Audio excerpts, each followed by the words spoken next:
the other big story in the news right now is John Kerry using the word apartheid. I'm sure you came here knowing you'd get asked that question. Indeed, but didn't he already? He's regretting the use of the word. What do you think? I think using the word was really miserable. I think every Israeli is doing a huge effort, taking great risks to make sure that Israel is a strong democracy which balances many minorities, not only Arab minorities, but also Jewish minorities, Haredim and non-Haredim, and Arabs and non-Arabs, and left-wing and right-wing. I think Israel has managed to build so far a democracy which is really leaning on almost an impossible infrastructure. But yet, we have invested a lot, and we made sure that Israel was, and will be a strong and stable democracy. It's quite clear that indeed, if we shall not separate from the Palestinians in the long run, there might be some new challenges that we didn't see before. And isn't that what Kerry is referring to? If this is what he was referring, yeah. I think he and us are on the same page. The reason why Israel is looking genuinely into the two-nation-state solution, I never call it, I think we spoke about it in the past, I don't call it the two-state solution, I call it the two-nation-state solution. I remember we spoke here, one Jewish state and one Palestinian state. That has to be said. The reason why we want this separation, the reason why we want this divorce, we want a national divorce from the Palestinians, is exactly because we want to guarantee the future of Israel as being both democratic and Jewish. And we believe that the only solution that can guarantee Israel being both democratic and Jewish is the national separation. So if that's what Secretary Kerry had in mind, we are on the same page. Using the word that he used, I think, was a miserable choice, and he basically admitted that this was not a good choice.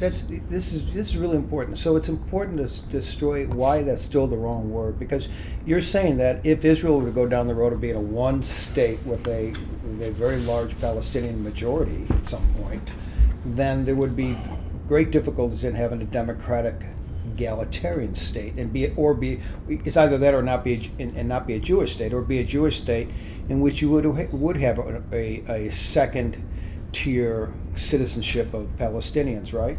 So that sounds a lot like apartheid, except in certain ways it's not. Why is the word still wrong? Because apartheid carries such a negative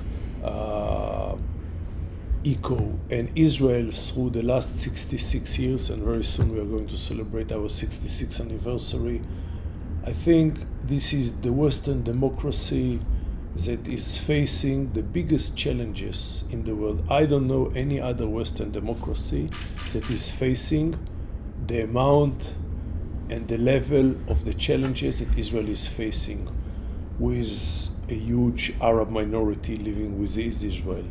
And this minority identifies basically with the enemies of Israel, and they say so very clearly, that they feel more Palestinians than Israelis, and having a huge all kind of minorities. And yet Israel have managed to, balance a very strong and stable democracy. So we don't like any making those connections.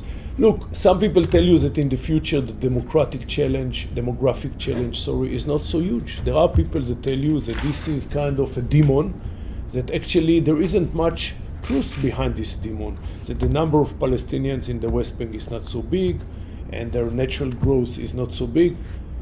I don't want to get into this game. The Israeli government, also this government since 2009, after the famous speech of Benjamin Netanyahu at Bar-Ilan University, is committed to the two-nation-state solution. The reason why we believe that we are committed to this solution is, again, because we would like to guarantee our future as people that are being both Jewish and democratic.